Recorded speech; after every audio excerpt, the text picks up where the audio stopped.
Just open your mouth, let it say whatever.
Just open your mouth and let it say whatever it wants to say.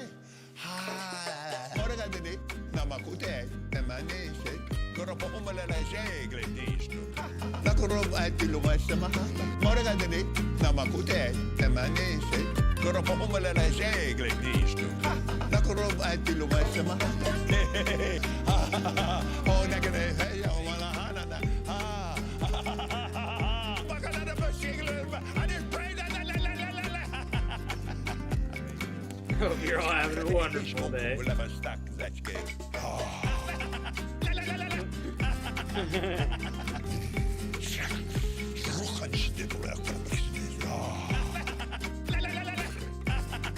Christ.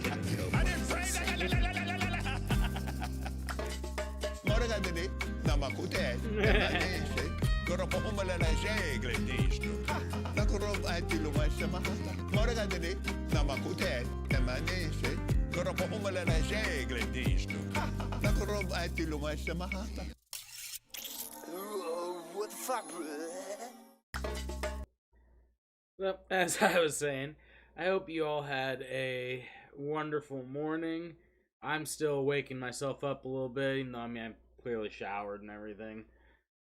I usually don't stream on Mondays. Usually because I stay up pretty late on Sunday playing games and shit. But I had something come up that I have to take care of literally at the same time that my stream would have started tomorrow. So here we are. Since I didn't really have anything super planned out, we're just gonna go ahead and do some reaction content and kind of chill out a bit. I have a little bit to that's pretty serious at the end that we'll do. That's just Ethiopian Jews and a little bit that's going on with that. And there's actually some testimonials from the Tigray conflict that I didn't get to go over on my last stream that I still want to do. But we'll upload upfront it with a bit of just lighthearted reaction content. Make it a bit easier to swallow for a Monday start, huh? Once I see get some water here.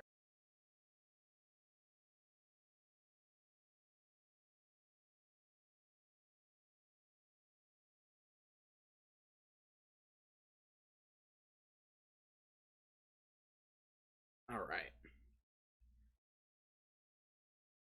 So we're actually just gonna go ahead and dive right on into it. Usually I like to start out with like some news and stuff and, you know, actually do a little bit of politics here and there.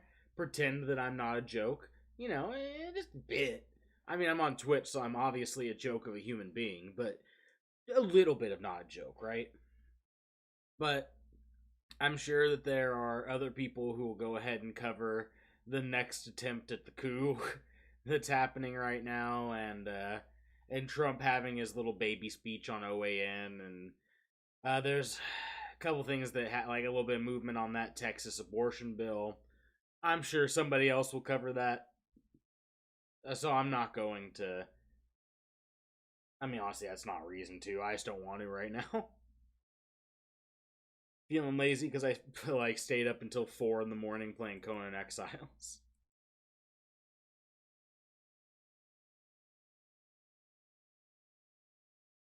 Now, it may feel like, God, honestly for me it even feels like this was years ago now.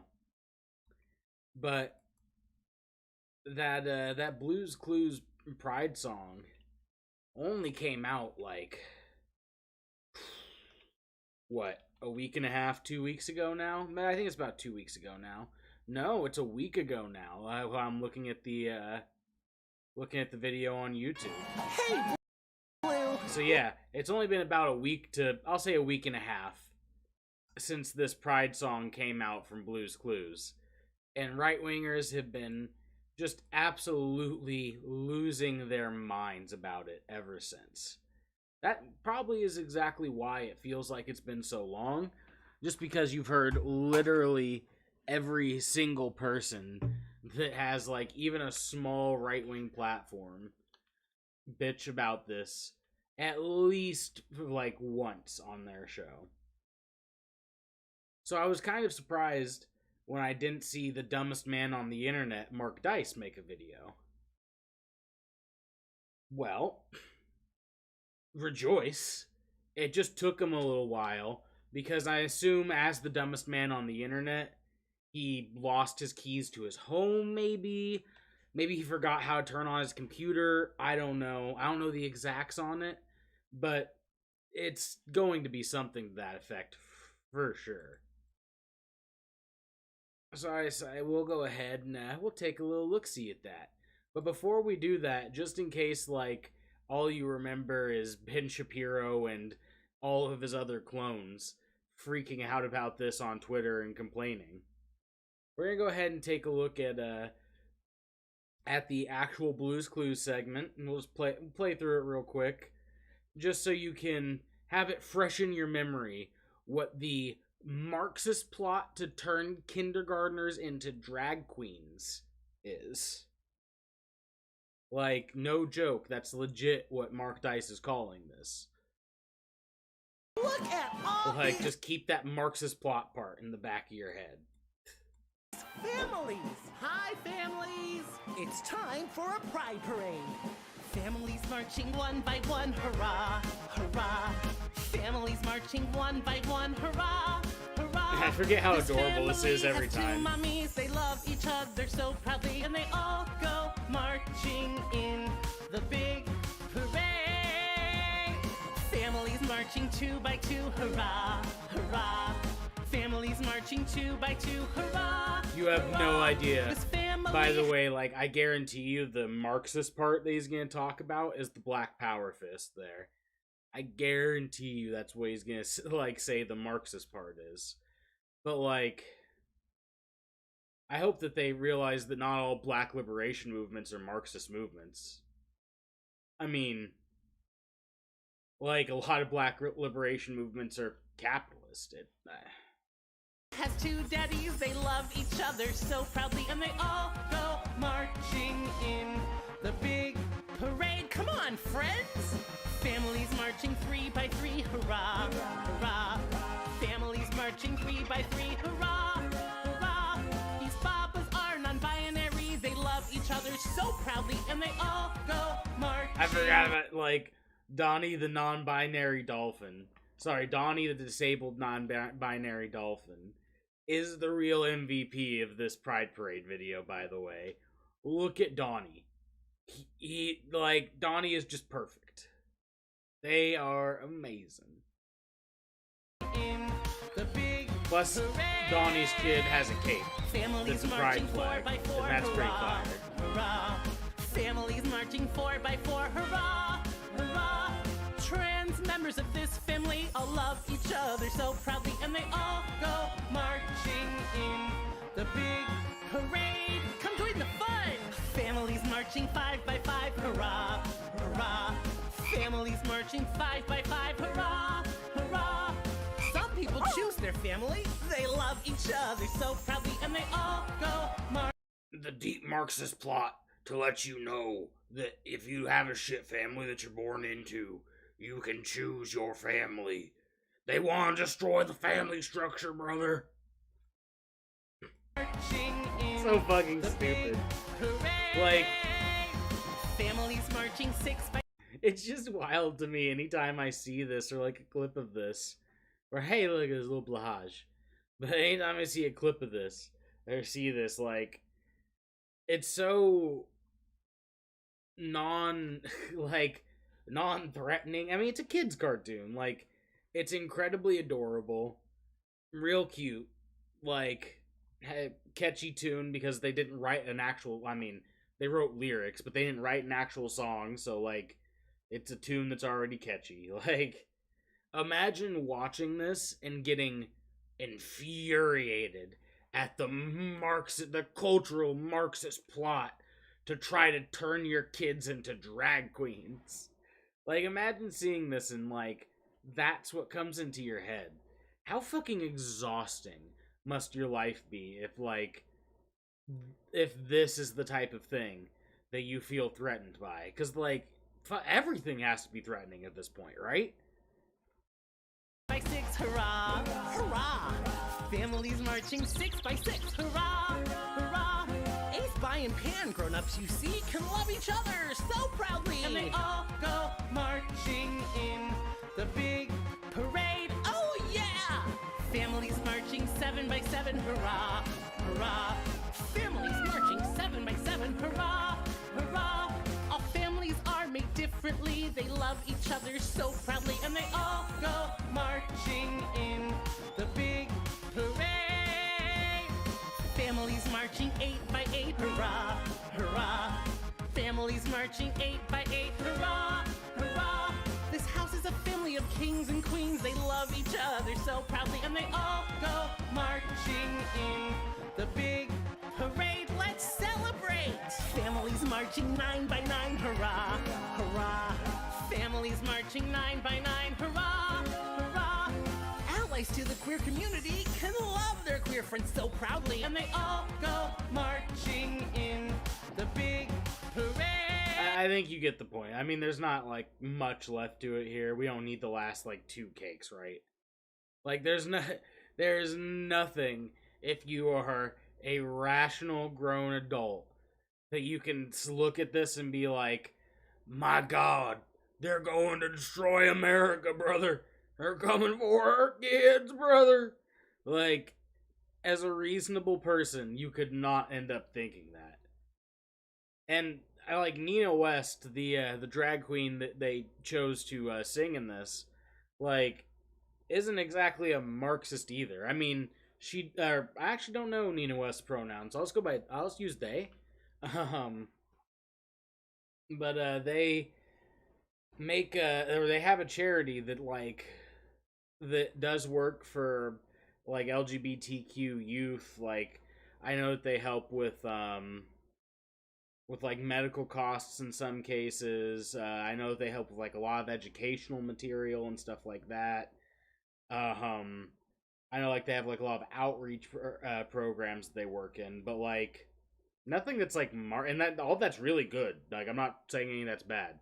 It's just not Marxist. Like, it has nothing to do with Marxism and cultural Marxism, if that's what they want to go. Like, if that's what Mark Dice wants to go with here, is literally just a dog whistle for the Jews. Like, cultural Marxism was something that came up with in fucking Germany for oh god, what was that institute's name? Hold on. It's too early for me to remember the institute's name right now. Germany Trans Institute, 1940s.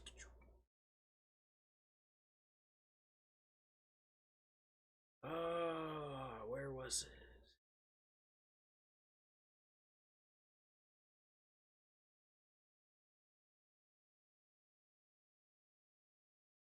It's like in the 30s, like the Nazis went and burned all of those books.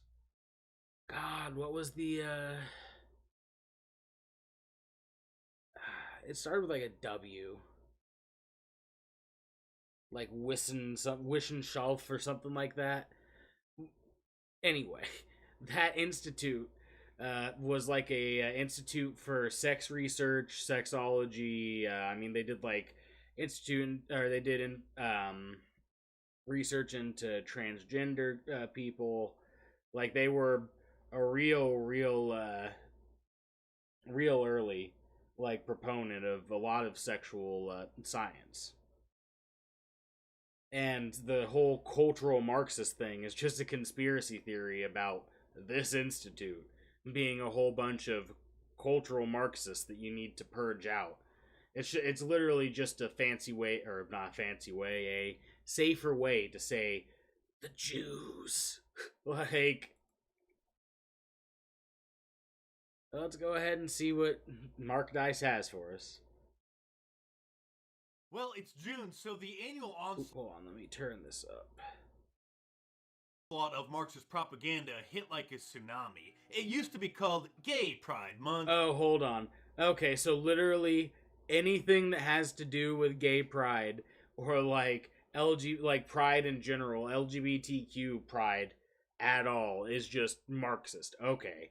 That's the baseline that we're working at. Oh shit. But that wasn't inclusive enough. I forget, like, when I say the dumbest man on the internet, like, I forget why I say that sometimes, because I can only watch this dude's videos, like, maybe once a month, every 2 months, or my brain will literally rot out. Like, this dude is impressively dumb. When it tabs back, or not tabs back, when he cuts back to himself, like, look in his eyes while he talks, there's just literally nothing there. Like, I'm fairly certain he has, like, maybe 30 brain cells that are just slap fighting each other constantly. There are bisexuals and transgender people and pansexuals, whatever the hell that is, and they all must be celebrated because they're incredible heroes. Any disagreement about this, and it's considered to be hate speech. The most ridiculous so far, and it's only 2 days into this disaster, so God knows what else is going to happen. Hold on. The most ridiculous so far is some cereal with, like, oh yeah, I remember seeing this actually. It's just a bunch of colored hearts as a cereal. That's the most ridiculous so far, huh? Not like, I don't know, maybe Amazon doing their whole Pride Month thing, when Amazon has been donating to anti-LGBTQ politicians for years now. Like, same with Walmart. God, I mean, I think Starbucks donated to some too. Like, there's a lot of companies that do the whole Pride Month thing that have donated a lot of money to anti-LGBTQ politicians. Because they donate money to literally both sides of the aisle, no matter what their politics are, so that no matter who's the winner, like, they gotten in. Is Kellogg's new LGBT cereal, Together with Pride. Well, I guess, Seriously. sorry, more accurately, no matter who wins, you put money into who you think is going to win the state seat, whatever specific seat that you're looking to get people into. And you go Democrat or Republican based on who is likely to win that area. Like, that's 100% all that is. This is actually real. The limited edition LGBT cereal consists of what appear to be Fruit Loops in the shapes of hearts, and on the back of the box, instead of crossword puzzles or treasure maps, kids are taught about their preferred pronouns. He, her, she, him, they, them, and there's a few spots for the kids to come up with their own pronouns. The kids saw pronouns on a box? What will they do? They know people can be called he, him? Hey, Timmy, where's your friend? What are they doing? Oh, they went to the park. How many of them, Timmy? Oh, there's only one of them. Oh, wait, you already know that you can use, like, them as a singular pronoun? Like, it hurts my head. Like, people like to say that Ben Shapiro is one of the dumbest people out there, but, like, his arguments, while they're not factually or more evidently or more based in any evidence, but they are much more rhetorically effective, so they don't, like, hurt to hear. Hey, thanks, Pink.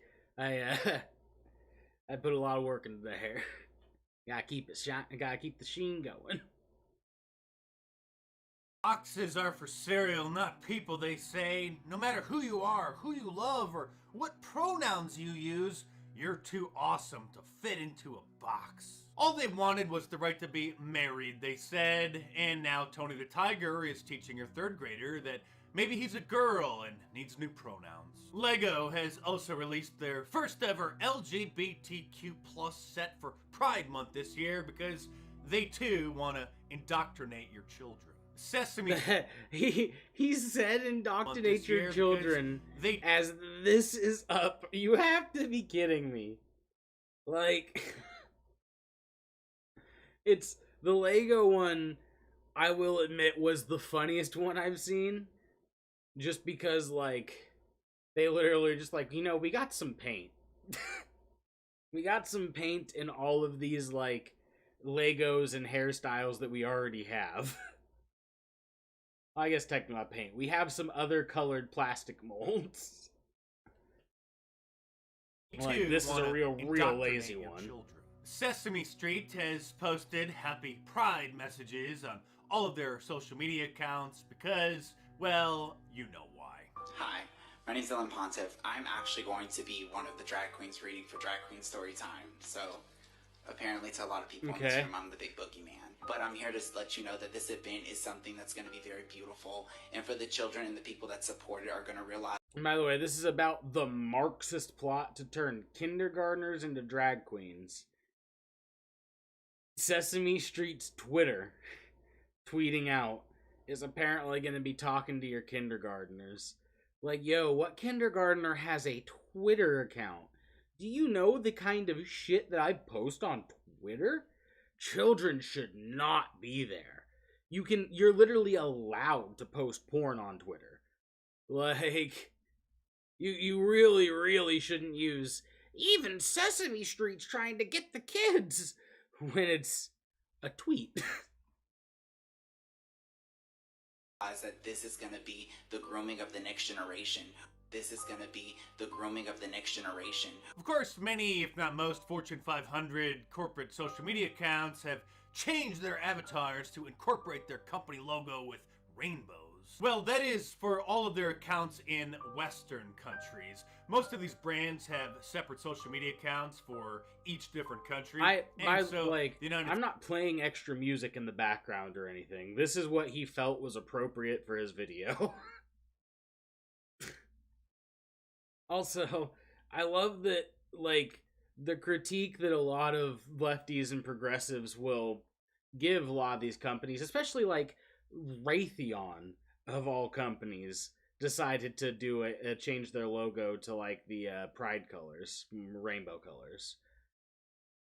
Like, that, the critique that progressives and lefties give out of that being disingenuous, and it being clear that it's disingenuous, not only from the company's actions, but them also deciding not to change their logo in countries that are not supportive of the LGBTQ movement. Like, that's a left-wing criticism that Mark Dice is levying here, but, like, acting, for some reason, still acting like it's these companies working together in a Marxist plot to turn children into drag queens.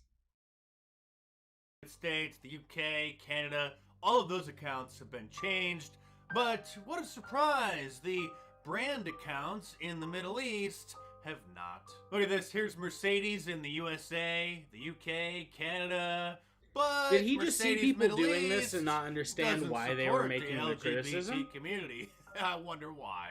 BMW did the same thing, except for, well, the Saudi Arabia BMW account. And that's because Muslims, unlike the vast majority of Christians, won't just sit idly by and allow their culture to be undermined or changed without actually saying or doing something about it. The 501c3 tax-exempt churches in the United States...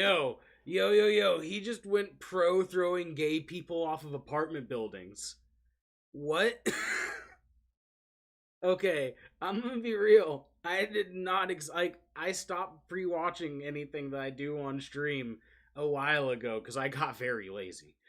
I did not expect this to go to, like, yeah, and unlike us pussy Christians, they were willing to throw the gays off buildings. Holy shit. Like, whoa. I feel like I shouldn't have to say this, but it is a lot more, like, I'd prefer it a lot more, personally, if there were cartoon things that I just didn't like. I mean, I like the pride thing, don't get me wrong, but if there were cartoon things I just didn't like out there that my kids saw, I'd personally like that more than if my kids saw somebody drop off of a building. Like, what? States don't want to lose their tax-exempt status and upset the IRS by preaching the truth. They take their 30 pieces of silver in the form of not having to pay income tax, and in exchange, they don't get politically active because, well, that would be a violation of the IRS's 501c3 tax code. Oh, you didn't know that there are strings attached to virtually every church in America being tax exempt and being classified as a charity. You just thought that the government was not collecting what they should render unto Caesar just because they like what the church is doing? You know, if Jesus were to come back today... I'm sorry. Does he think that the church should be allowed to be a tax-exempt charity, still work as a charity? Because other charities aren't allowed, that are tax-exempt, aren't allowed to push political, anything political either. Like... So do you think that that should just be wiped away? Like, that's absolute nonsense. I mean, I guess if you want to wipe that away entirely, go for it. Like, we can go to a weird Wild West situation of just, like, literally every nonprofit out there pushing whatever they want, but that wouldn't even help Mark Dice. Like, sure, the church has don't get me wrong, church has a fuck ton of money, but there are a lot of nonprofits out there that could start doing, like, start going through political means, and there's a lot of left-leaning churches out there as well that, if they could start preaching political messages, would be preaching against Mark Dice. We would vomit on most of these churches for being cowardly sellouts. So now we have people like this who have access to children. This is Ari, Gwendolyn, and Brinifer. They are in a polyamorous relationship, and they all parent Hazel and Sparrow. We have a 2-year-old antigender baby and a 10-year-old who is non-binary. How is there not a national outrage about this? How are these people not Because in they're just prison? raising kids. How is it How that... are they not in prison? Because they're just raising kids. Like, this is straight up, like, just the fucking 1950s, like, 1960s style, like, yes, anyone who is slightly queer is immediately fucking kids when they see them. Like, it's just old propaganda. Like, Mark Dice hasn't updated his firmware, and I mean, I'll let him get to the 70s, and we'll call it. So, like, he hasn't updated his firmware in half a century? Maybe that's why he's so brain dead.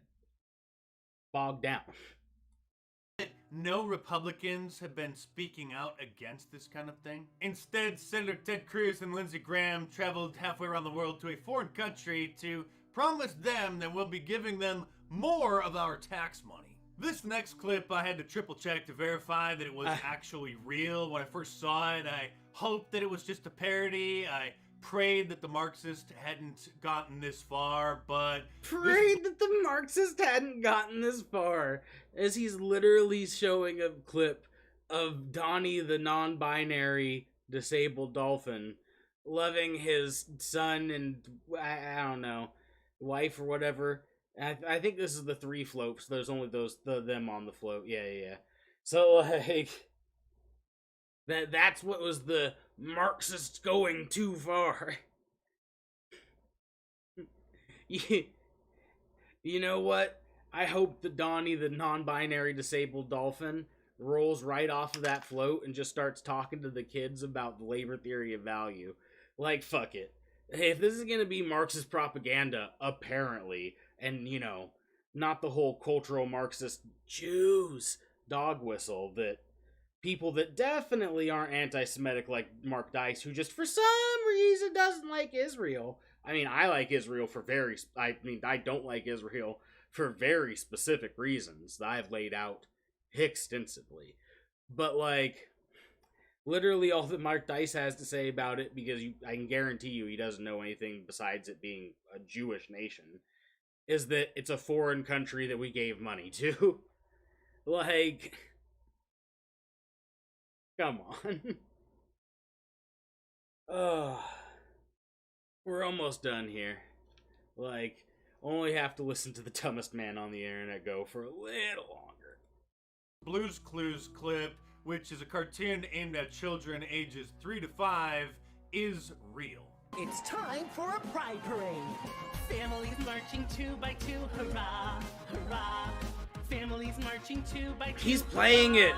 No, he's not playing it. Daddies, they love each other so proudly, and they all go march. The cultural Marxist propaganda, brother, where they're saying that these 2 daddies love each other very much and they love their daughter and it's okay.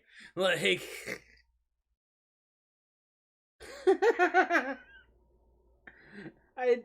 I didn't expect him to actually play the clip that shows how stupid he is. That's why I played it at the front of this.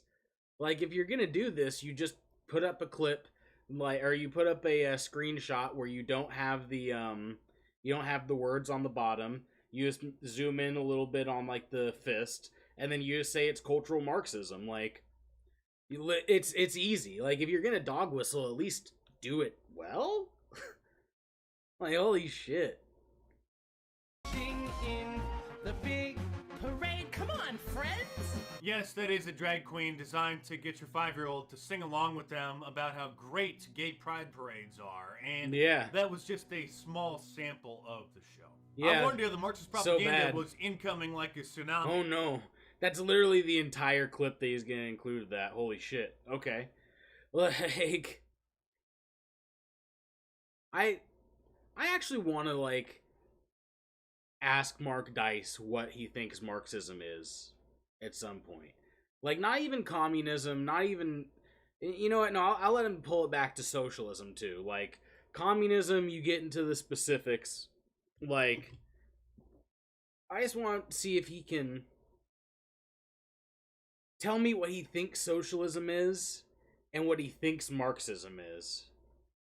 And also, what he thinks a whole bunch of Marxists, like, thought about gay and trans people.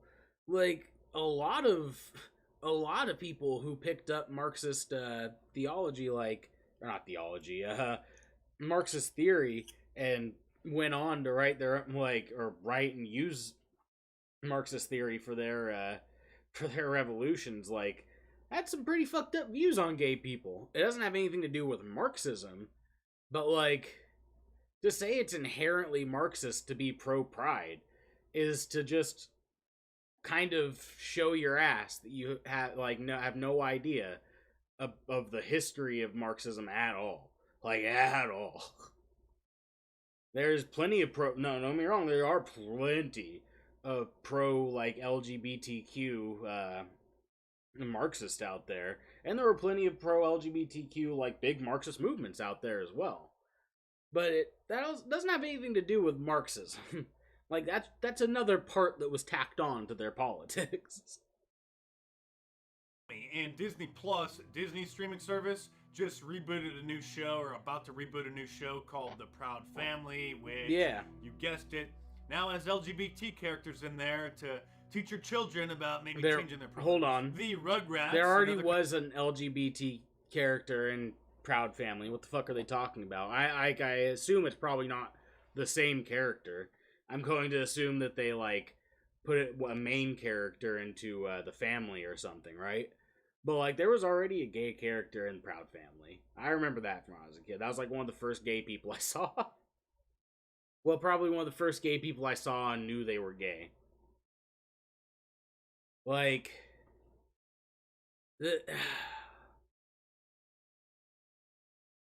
I also don't see how this is going to turn your kindergartners into drag queens, like, at all. Even if you wanted to say that this was, like, Marxist propaganda somehow, we'll work on a base level of accepting that just so we can, like, move along with it. How does, like, saying that these people exist and it's okay and that these families love each other turn your kid into a drag queen? Like, your kid sees people every day, right? Like, your kid sees grocery store dudes every day. Like, your kid doesn't want to be the dude that checks out bags every day, right? Like, your kid probably isn't obsessed with being the guy that stacks apples. You know what I mean? Like, they didn't see that and immediately go, like, oh yes, that is what I'm going to do now. If that's how this worked, if, like, that's how exposure worked for kids, then literally they'd be changing what they were doing every 3 seconds. Like, it is... Let's just go. Cartoon for kids also decided to make one of the characters gay because, well, you know why. This is going to be the grooming of the next generation. And now there are a growing number of plastic surgeons in the United States who are allowed also, to anyone who didn't think that she was gay is ridiculous. Gender nullification surgery for people who identify as gender non-binary. Oh yes, it means what you think it means. Did you see Did you see the first part of this line here? Who Like, identify as gender non-binary. it's Oh, been yes, going it on means for what you think it means. decades. Here's one of them. Davis Plastic Surgery. Dr. Davis is just a handful of North American surgeons who have been performing gender confirmation surgeries for more than 20 years. However, not all gender patients desire a complete transition. For his gender non-conforming patients, Dr. Davis also performs gender nullification, Like, also known as male to eunuch or smoothie procedures. why The does anyone procedure care? includes a complete penectomy, or whatever you call that, a reduction. Oh my god! The goal is to leave the He area gave up as 'cause a he could- smooth, he gave up unbroken 'cause he couldn't transition read from the rest of abdomen it. to the groin. Oh shit. Oh boy. This is the guy that you should trust for teaching your kids, by the way. He should tell you how to teach your kids and what they should learn. Oh boy. Okay. I'm gonna kill myself laughing at this guy. Holy shit. Meanwhile, popular Science magazine declares people think beef is manly, and that's a big problem. We can't lower our meat consumption without rethinking masculinity. Right. Yes, if you like to grill out and eat hamburgers or steaks, or God forbid, work out at the gym to build your muscles up and eat animal protein to repair them, then they consider you to be part of the problem of society. Except people literally don't get all of their protein load from food. If you did, protein powder wouldn't be a thing. What the fuck are you talking about? Like, there's plenty of sources of protein. I'm not even a vegetarian or a vegan, by the way. I just know that vegans are correct with all of their arguments. I just like meat. But, like, what that article is talking about is literally what he just linked this to. Of, like, not that the meat itself was a problem, or that being masculine was a problem. It's that men have literally deified meat to where they're like, to where men will act like it is a manly act to eat a bunch of meat until you sweat and then need to take a huge shit. Like, there's literally due to, like, they go to competitions to do so. Like, there's a ton of masculinity tied to meat. Like, I mean, you can think of the whole stereotype of dads grilling. Like, that's all stuff that was built to sell you more, more and more fucking,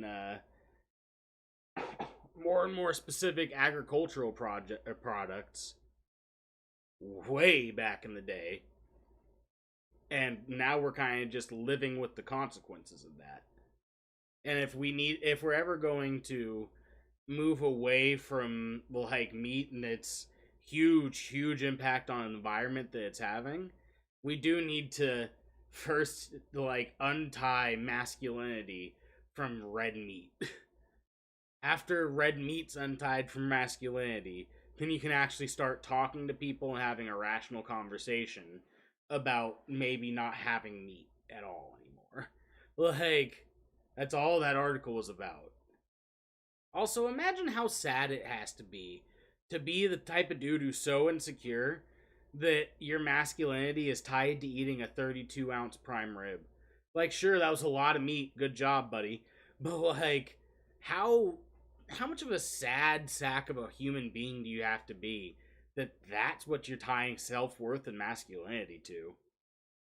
Like, couldn't be me.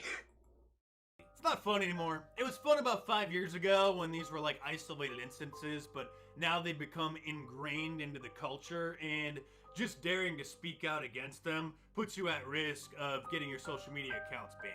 It's so much worse. Yeah, that's why Mark Dice is so YouTube, banned on like, YouTube. I'm I'm watching him, right? And they probably already consider that I've crossed it. So you really should get my books in paperback from Amazon.com by clicking. You really should buy my stuff, cause, like, you know that thing I just told you that was happening, but I didn't show you was happening?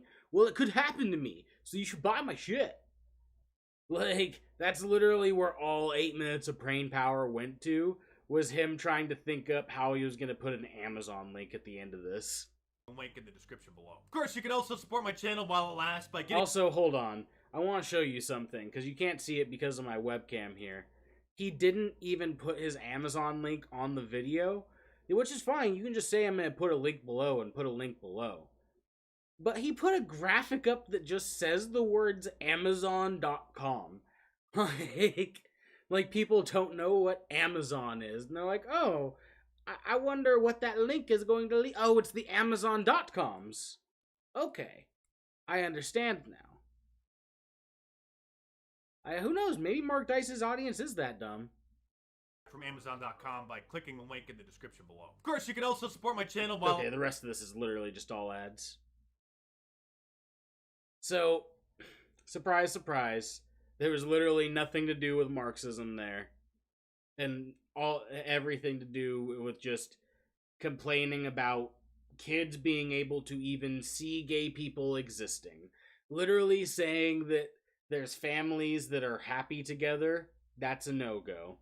Also, you should arrest people who are parenting children because they're in a three-way relationship. That's a rational thing to do. You should, rip two kids from people's homes because they're in a three-way relationship. Real libertarians, right? Fucking shit, dude. Like, it's crazy to me how quick libertarians will go from, like, yeah, the government can't take my personal rights, brother, to immediately to, like, well, we should be arresting those ones, though. I don't like them. And what do you mean I have to live next to black people? Like, with a fucking flip. Like, nothing, dude. Fucking hate right libertarians. They give left libertarians a terrible name. Because most libertarians that say they're libertarians, especially in America, are right-wing dipshits. Absolute dipshits. That just, like, have kind of fetishized it for themselves. But like, well, not even themselves. They've had other talking heads give them enough points about how corporations should be free, and how you should be, free not to live next to who you want to, and shit like that. But the second it comes to, like, the liberties of any group of people that they don't like, they ain't about it at all. At all. It's really sad to see. I used to be a drugs libertarian. I think I've told this to people before, but, like, what I mean by drugs libertarian is that I liked drugs, and as a teenager didn't know politics at all, and only knew of one party that did not want me to put me in prison for smoking weed. So, that was the party that I went with. Like, that's what I mean by drugs libertarian. And after I saw what the rest of the Libertarian Party stood for in America, I jumped right off ship with that. The fucking Tea Party movement was disastrous for America, dude.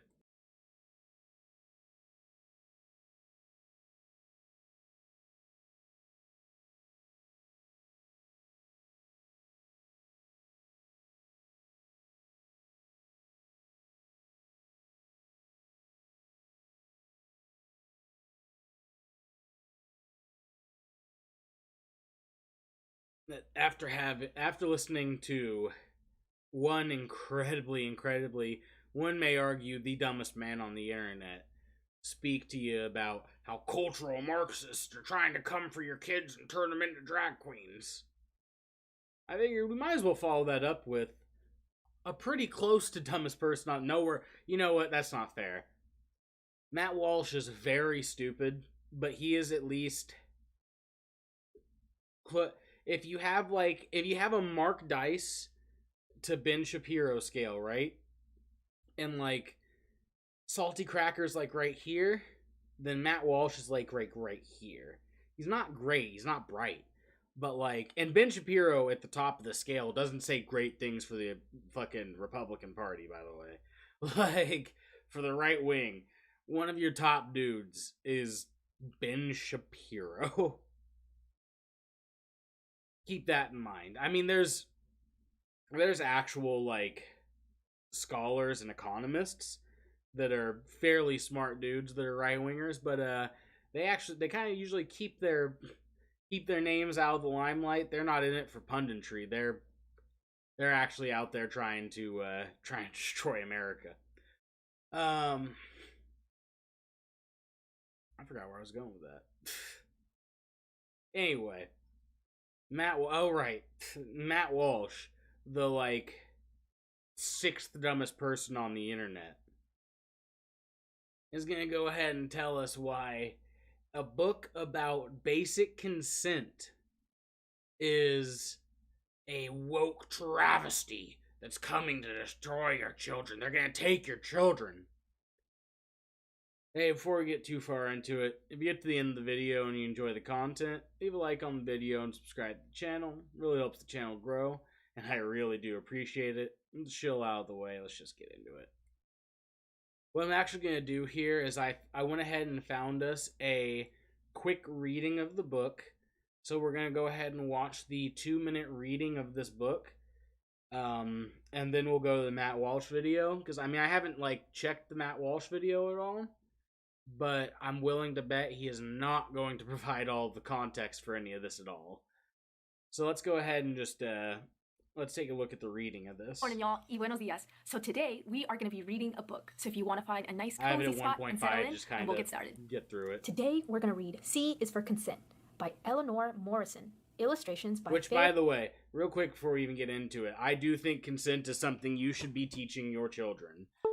At different levels in different age ranges. Like, obviously, you do not need to teach a 5-year-old or a child who's at the age for this book doesn't need to know anything about, like, consent for sexual acts and things like that.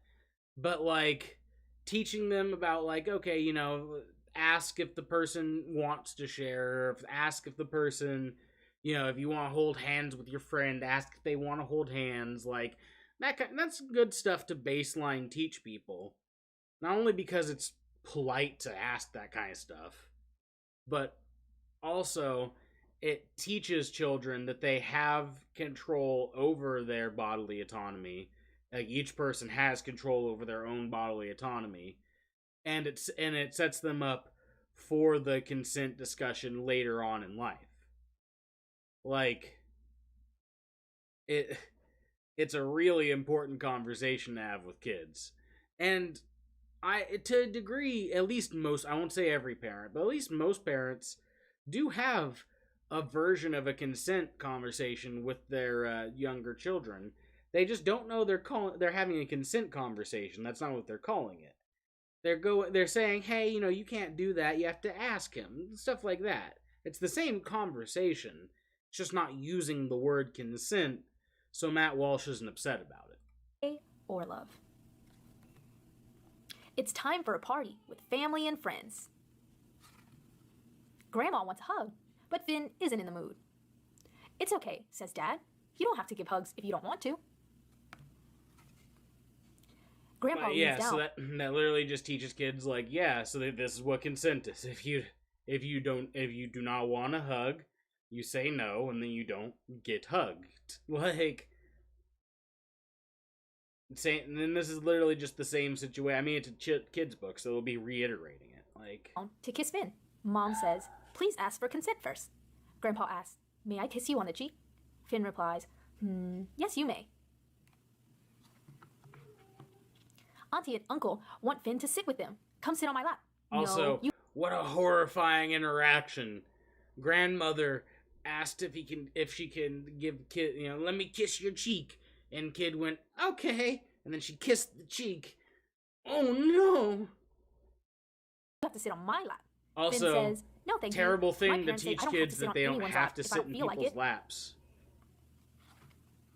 Kind of sus you don't want to teach kids that. Gives Finn a present. Just saying. Does that mean he has to hug or kiss that person? Only if he wants to. Maybe Finn could high five or fist bump instead. Or maybe he doesn't want to be touched at all. It's his choice what happens to his body. Finn is happy to see his best friend, Rue. He asks, may I hold your hand? It's okay for you to say no. Rue replies, Yes, you may hold my hand. Thank you for asking first. And that's the entirety of that book. It's literally just the basics of what consent is, and like a couple of situations describing it for, or like laying it out for the kid. There's literally nothing wrong with that. Actually, I wouldn't mind. Like, if I had a child, I would read that to them. Like, if they were at the right age, like 3 or 4, yeah, I'd read that to them. It's literally just like, if you, Jesus, basic consent. If you don't want to get hugged, be like, hey, I don't want a hug. And the other person goes, okay. Like, I am honestly really interested to see what Matt Walsh has to say, like, negative about this. There's literally, like, the thumbnail that pulled me as, this is the worst one yet. Like, how can that book, that children's book, be the worst one yet? If that's true, then literally all these children's books that Matt Walsh goes through, like, are entirely innocuous and are probably teaching kids really good lessons. Got another woke children's book. This one, on the surface, I mean, literally reading the book by its cover, it seems maybe not as bad as some of the others that we've looked at, that we've reviewed, but you never know. So we just gotta, we're gonna read this whole thing. It's pretty short, and I'll read the whole thing, and then sounds like I'll Marjorie offer my Taylor review. So let's get into it. This is called the Green New Deal C shit. is for consent. And this is, it says ages, this is for ages 0 and plus. So if you have a 0-year-old child, they could read this and up from there. I mean, you know, it's a board book, it's short, so this is really for kids probably, 2, 3, 4, right, 5 2 or years 3 old. years. All right. Young kids. Also, typically you read it to them. Or, I mean, let's be real. If you've taken care of, like, 2, 3-year-olds before, a lot of those books that you have that you'll, like, put in their toy chest and stuff that they'll pull out and look at and flip through sometimes, a lot of them end up just getting kind of torn up and tossed around or, like, chewed on and crap like that. It's kids doing kid stuff. Like, It says, it's time for a party with family and friends. And you see, of course, there we've got the interracial gay couple. We've got the interracial disabled couple. One member of the couple's disabled. You got to get all the... those are family members. Those are all family members that are in this picture here. We've got... Like, these ones were the friends. That's his friend. That's the son's friend at the end there. Got the But, interracial like, disabled. that's an aunt and uncle. Well, one member of the couple's disabled. You got to get all the representation there. And I don't see any furries. I don't see anyone who's apparently transsexual or even transgender or pansexual. So that's a problem, but we'll keep going. Grandma wants a hug, but Finn isn't in the mood. That's okay, says Dad. You don't have to give hugs if you don't want to. Grandpa leans down to kiss Finn. Mom says, please ask for consent. I'm waiting for first. the hot scalding take to come in here.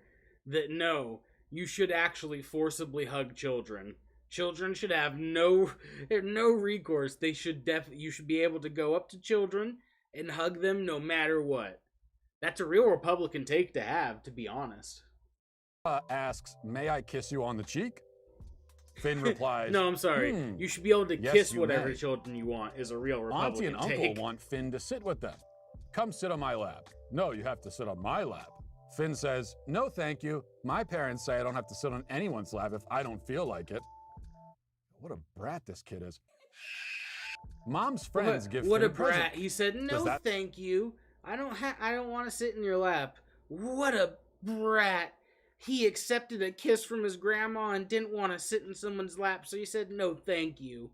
What a terrible child. Does that mean he has to hug or kiss that person? Only if he wants to. Maybe Finn could high five or fist bump instead. Or maybe he doesn't want to be touched at all. It's his choice what happens to his body. Finn is happy to see his best friend Rue. He asks, may I hold your hand? It is okay for you to say no. Rue replies, yes, you may Matt hold Walsh my hand. is just thank you for asking secretly first. seething right now as he's looking at a black girl and a white boy hold a hand together. Like, you know it in the back of his head. He's like, these motherfuckers. They want you to mix races, these fucking cultural Marxists. And that's it. That's the end of the whole story. Okay. Then there are discussion questions at the end, which we won't get into. Well, so that actually is, somewhat surprisingly, this is the worst one yet, I think. This somehow manages to be more disturbing than more books disturbing.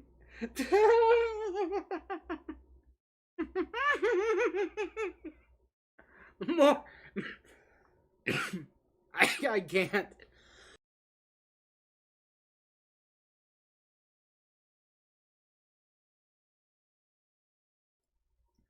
The most disturbing book I've ever seen, brother. They told kids that I weren't allowed to kiss them and make them sit in my lap. How else am I supposed to get the kids? Republicans everywhere will be in shatters. Sorry, in shambles.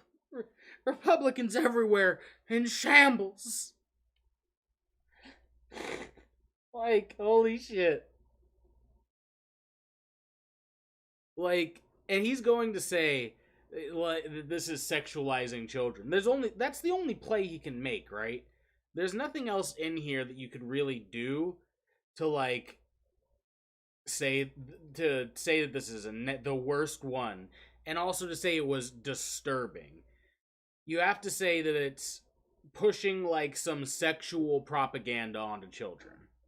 So I'm really, really interested to see how he's gonna pull that out. Like, the best he could do is maybe the couple in the front of the book that weren't even really part of the book. They were just in this party scene. Like, that's maybe the best he could do.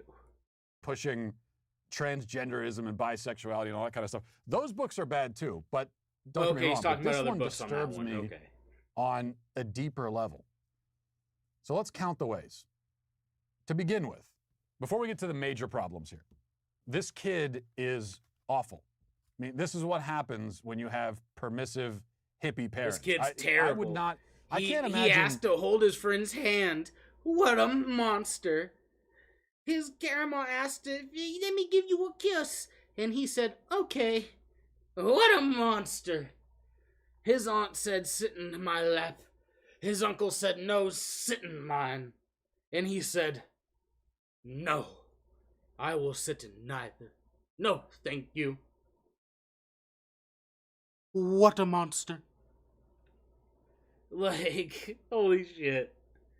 Matt Walsh has to not respect his viewers at all, right? Because, like, if you do, you can't be sitting in front of a camera and saying this kind of shit and, like, expecting people not to mock you, like, immediately. And you know there will be supportive people in his comments here, too, under this. Like, mostly supportive people. Like, he has to respect his audience just, like, 0%. Nothing. If I was a little kid, if I was like 6 years old, and my grandmother came to visit and said, hey, give me a hug. And I said, nah, I don't feel like it, Granny. I cannot imagine what my dad's reaction would have been. It would not have been pleasant, I can tell you.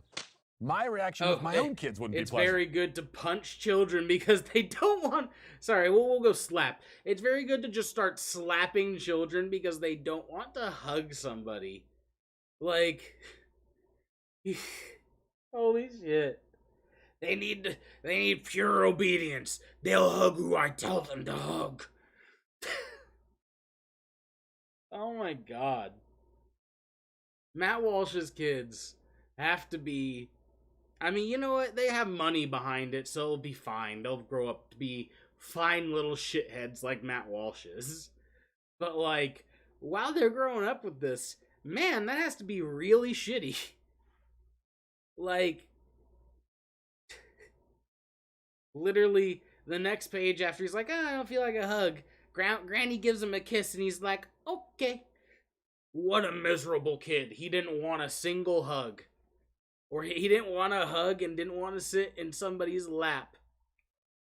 Like, not even sit in my lap to, like, we don't have car seats. Or, you know, like, we don't have extra room in the car for the kid. Just come sit in my lap. I'm on this couch. Come sit in it. No, I'm cool. Like... That's what makes this kid terrible, apparently. And is like a sign of weak parenting. In that situation. Yes, I tell them. I guess let me tell you something. I violate my kids' consent all the time in the sense that I force them to do things they don't want to do. All right. If I was a lesser man, that would be a clip of a clip. Holy shit. Do not say I violate my kids' consent all the time. Like, Jesus. And literally the entire book was talking about bodily autonomy. They clearly really on purpose didn't talk about like the kids consenting to eat vegetables or go to school or whatever. Like, yeah, of course, if a kid doesn't consent to go, you still send them to school. Like, stuff like that. But, like, that was all about bodily autonomy. It's just still really interesting to me that hardcore right-wingers just really don't like kids knowing about the concept of consent. I wonder what they would want to do that kids knowing about consent would get in the way of. Very curious. That's much of the day, in fact, is involves them doing things that it's not their idea to do those things. They don't really want to do those things. Clean their room. Let's start with that. Yep, that has something to do with bodily autonomy. I don't get their consent for that. What is that, forced labor? Is that slavery? My kids know that when a family member comes over to visit, you go and give them a hug. It's not an option. Because it's if not, not, your dad will hit you.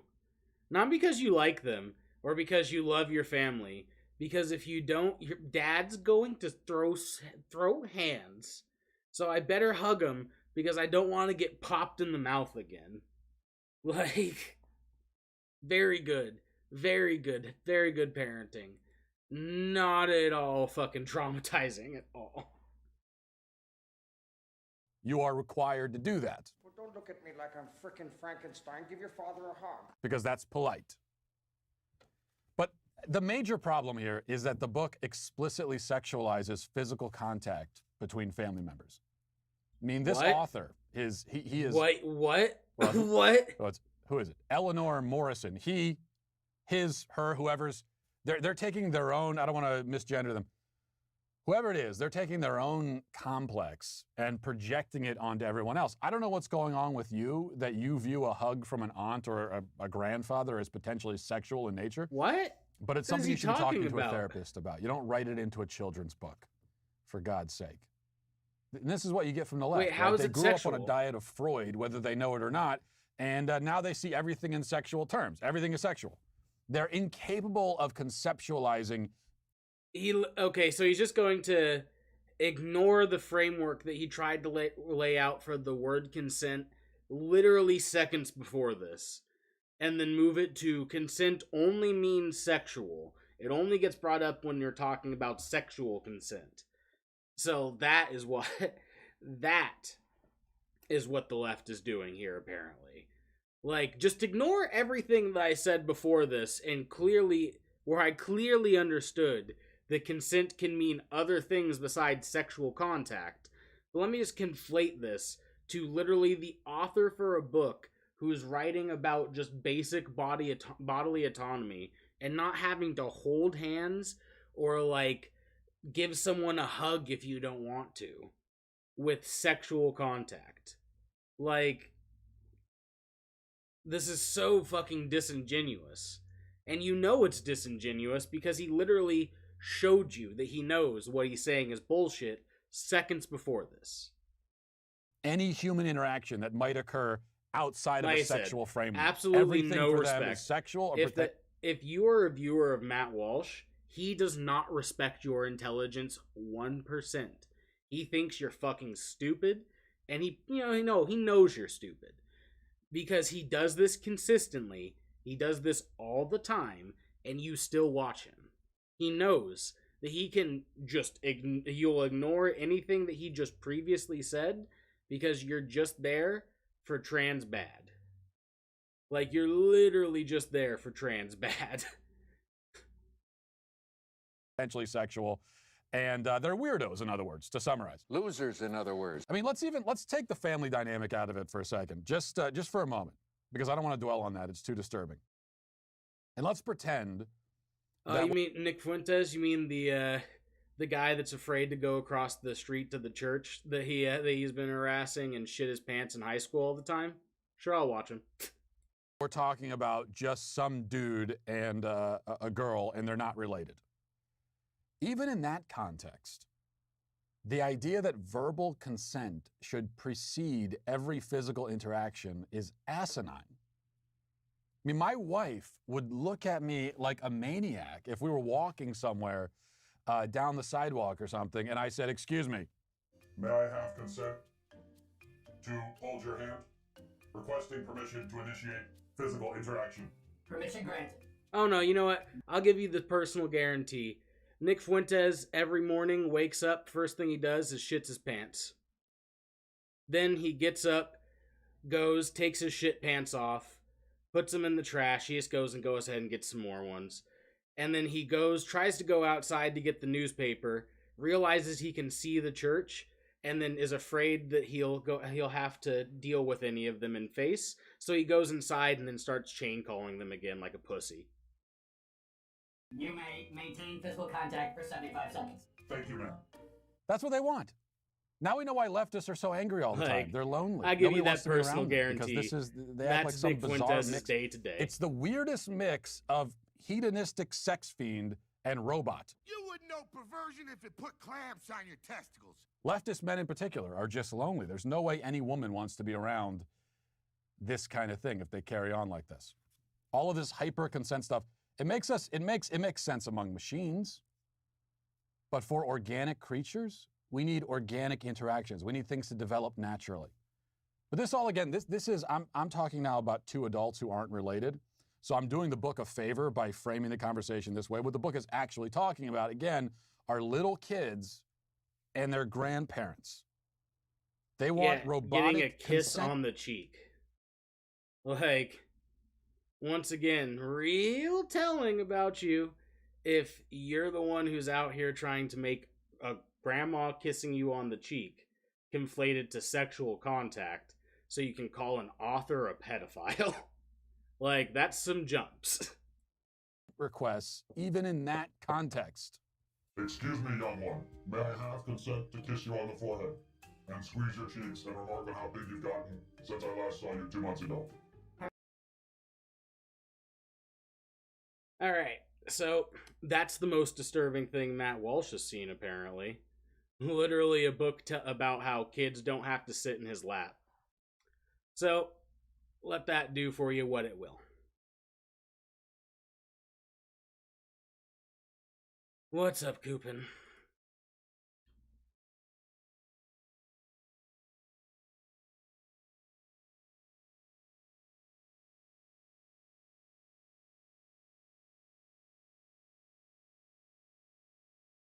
The worst form of anarchism?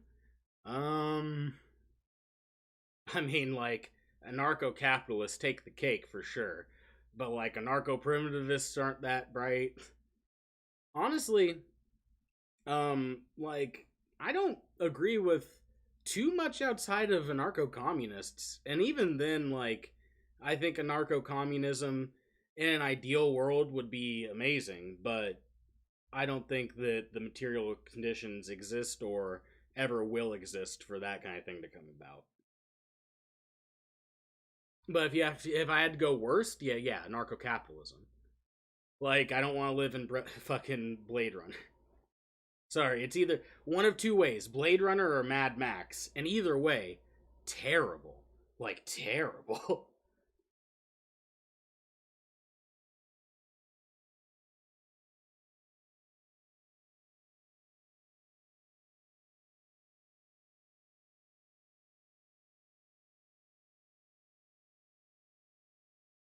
I do like, so like, don't get me wrong though, I do agree with, not on ANCAPs, there's no ANCAP writer that I've ever read that I agree with, but like I've read some Malatesta and stuff, and like some Kropotkin, and I really do agree with like a lot of their arguments, and a lot of anarchist principles, I do think that there's like a real need for building up real mutual aid, not just giving people food on the corner and shit like that, but like actual mutual aid so people don't need to subsist on the government and like larger societal connections. Like that would do a whole lot for at least being able to get to a point where we could move things away from a capitalist society.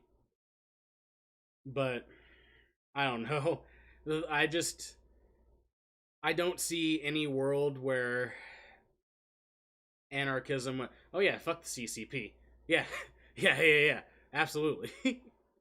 Yeah, I was just saying, I don't see any world where like world without a state, unless a worldwide revolution happened. I don't see that working out. But yeah, we can talk fuck the CCP. Like, I mean, I call myself a libertarian socialist because I don't want to I don't have to argue for ANCOMs all day.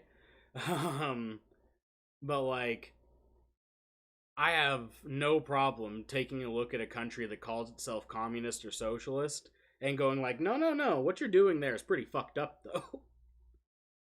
Like, I don't need to play an optics game where I'll just pretend that like a genocide isn't happening because the people doing the genocide have the word communist in it. Like,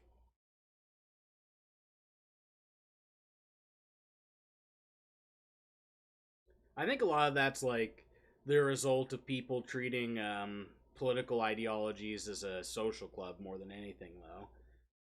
Like, I've actually argued with Marxist-Leninists who have not read Marx or Lenin before, and it's fucking mind-blowing to me. Like, I get it. You can be a socialist and not read any, like, theory. That's fine. I have no problem with that. But if your theory has, like, a person's name in it, like, if it has a person's name in it, you should read a little bit of the person's. What's the worst ideology that is used today? I mean, like, that's a rough question, honestly, because like it depends on how broadly you're gonna let it go, because you can just say fascism in general, but like technically it's it's like third. It's not third wave. It's third something. Hold on.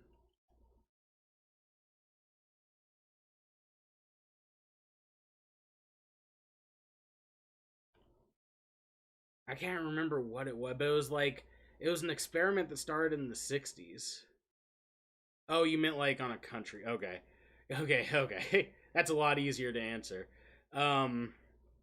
Like, so like a authoritarian regime, like, I don't know, something close to like Russia.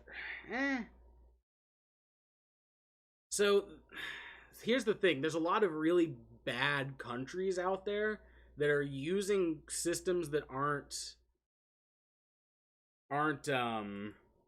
bad in themselves, but they are using authoritarian rule within that to stifle their people. I mean, Juche is pretty rough. Like, honestly, I hate to say it, but the way that my family's home country runs itself is pretty fucking awful. Have you ever heard of ethno-federalism?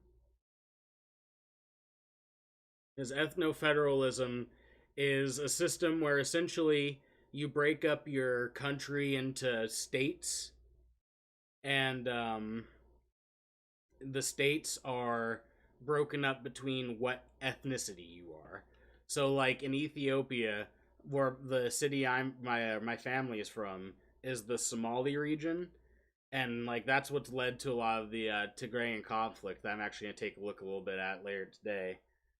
It's because their borders literally built on like ethnic differences. that you then try to make a coalition into one federal government. So it pretty much, no matter what country you do it in, ends up with endless civil wars because one group will get too much power and then they will start suppressing the other ethnic groups. So yeah, ethno-federalism has to be the answer for me. Although Juche is, Juche is probably a better answer. Like, I didn't really start looking into any of that like before 2015-ish. But I mean, that is a complete corruption of socialism. Like a complete corruption of socialism. Like, it's straight up just feudalism.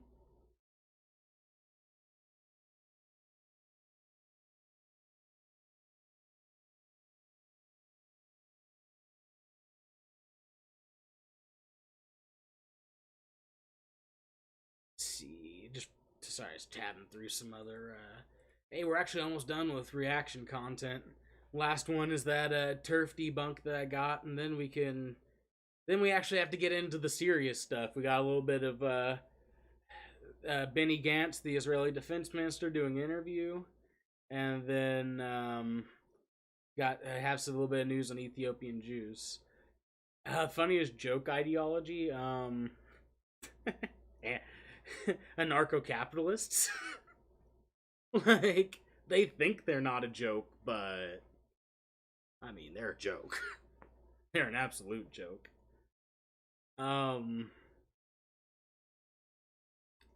So, you know what? Dangism isn't actually a radical apoliticalism. That's good. Hold on. I think I just got a new Twitter bio, my friend. That's fucking hilarious. Radical apoliticalist.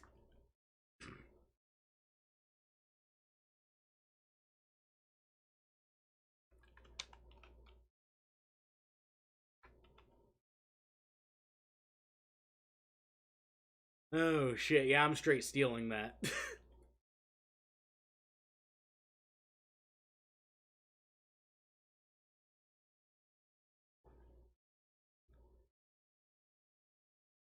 Okay, let's go ahead and get in. Actually, let me get some water and then we'll get into it.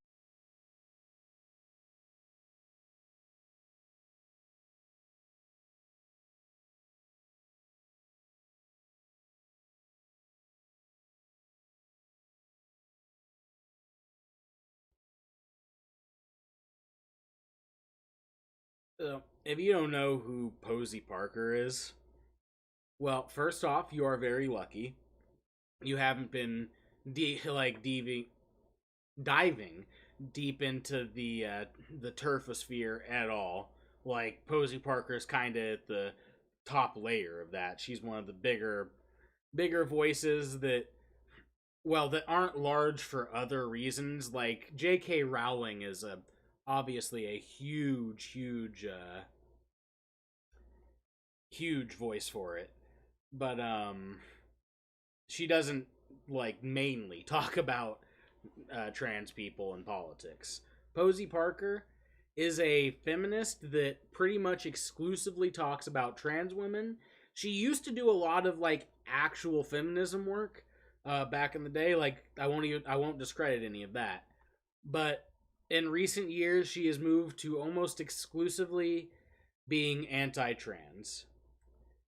So, just a fair warning before we get into it, we're going to be looking at Carl Soigon Benjamin talking to Posey Parker about the definition of woman.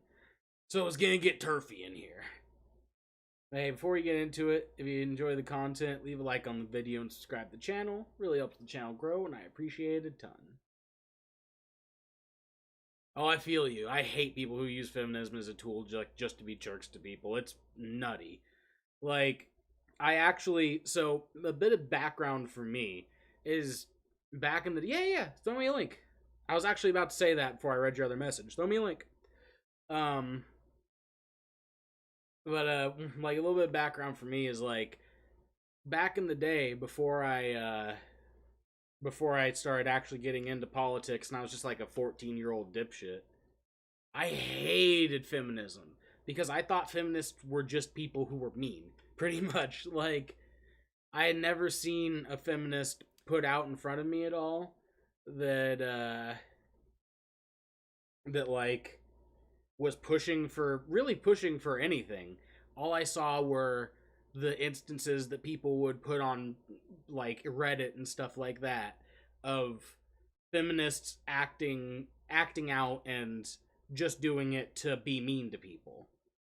As soon as I like actually started getting into politics and looking into any of that, I was like, oh, okay, well, hold on. Like a lot of the stuff that I would say like I'm not a feminist, I'm a humanist when I was talking, turns out to be feminist talking points. I was just hearing shitty ones. Yeah, I'll look at the vid after this one. I'm doing a segment right now. So after I finish this, I'll check that out. What is it though, by the way? I have no idea what Exerbia is.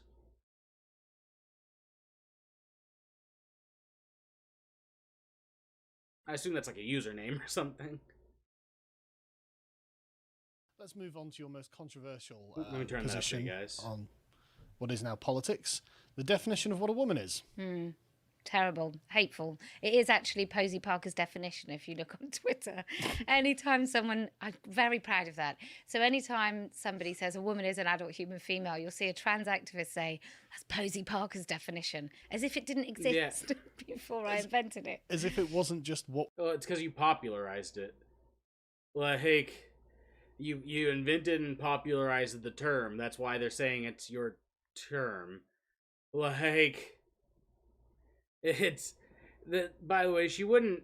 If this was people talking about her positively, she'd be all about that. She'd be like, "Oh yeah, I didn't even switch to the small webcam, professional." But she'd be all about it. She would be all about people being like, "Yeah, that's Posey Parker's." And let's be real, she probably is all about it still. Like you see the smile on her face. She loves that trans activists know her name and hate her. What was in the dictionary for hundreds of years. Yeah, funny that. I knew when I came up with the billboard, I knew that woman was the thing that they were trying to take. Ultimately, if you can't say the word woman and it means adult human female, then you can't really use the word woman effectively in any context whatsoever. Or you can use it in any context and it doesn't mean anything. Yeah, it doesn't mean anything. But this... For real. No, maps should be banned, though. Like, they should. They do nothing but... Like, most of them are literally just fucking 4chan trolls trying to make the LGBTQ movement look bad. And the rest really don't need a space on Twitter to be able to interact with children. Like, yeah, maps should not be... They don't even belong in the conversation like that people have with LGBTQ plus movements at all. This is the point, isn't it? Because the definition that they replace it with is a woman is anyone who identifies as a woman, which is a self-referential circular definition, which leaves you with an uncompleted sentence, which means that it has no content at all. Whereas adult human female is an essential definition. It's got, you have to be an adult, you have to be human, you have to be female. These are all something different to the word woman, therefore it actually makes sense, which is presumably why the English language used it for such a long time. Yeah. But, Hold on. So, like... I like to think, I love that knowing that these people think that you opened up a dictionary in like the 80s or something, and you went to woman, and it just said the words adult human female. Like, holy shit. You've been deplatformed from everywhere. It's such a fucking low IQ argument. Commitment to the essential definition of the word woman, right? Yeah, real hateful. I'm such a hateful bigot. For that. But like, what do they say when they deplatform you, or do they just get rid of you and just... Change.org sent me their terms and conditions, which basically said I was hateful. They said, oh, you can't, so I'm not even allowed to sign a petition on change.org. I'm totally banned from their platform. I just don't know what to make of it. A private company banned someone from a website. Oh no! The cultural Marxists are coming for the woman. Because, I mean, I've been deplatformed from plenty of places in my time, but at least I was using racy language. You know, Right. at least I was. Hold on. Soygon complains constantly about being deplatformed. Is he right here? Is it right now? Is Sargon saying that it was correct for him to be taken off of those platforms? Multiple times, may I add you. He made multiple sock accounts to simp for Shoe on Head on Twitter in one of the saddest attempts I've ever seen to pull someone back to the right wing. Like, is he saying that those bans were correct? Because I might have something I finally agree with Sargon on. Being mean on the internet, but like, you know, what have you done? Well, I guess it is mean if you say to a 54-year-old bloke who was Dave last week that he's not a woman, then that is a really mean, terrible, nasty, practically violent thing to do. But I'm also banned from Mumsnet. I can't make things on Teespring. I can't make things through awesome merchandise. I'm banned from advertising anything on Instagram and Facebook. I'm currently on my third Facebook 30-day ban. I'm banned on Twitter completely. Although that's not a bad thing. What a waste of time. Twitter's awful. Horrible place. Yeah, it really does something bad to your brain. Yeah. I love that these types complain right after the ban and like we'll continue to complain and make sock accounts and complain and make sock accounts and complain and make sock accounts.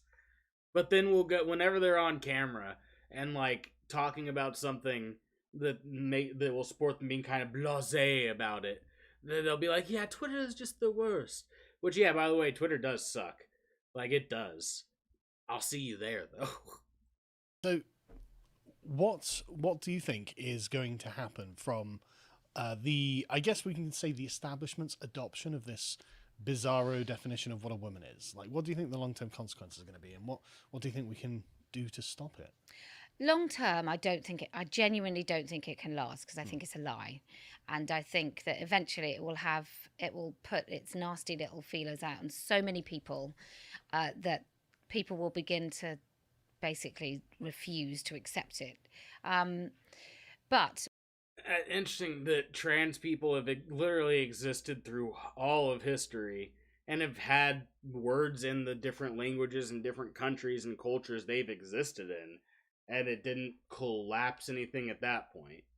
Like, interesting that that's a thing, and that I literally was actually talking about an institute in Germany that got all of their books burned in the 30s that did a lot of research on trans people.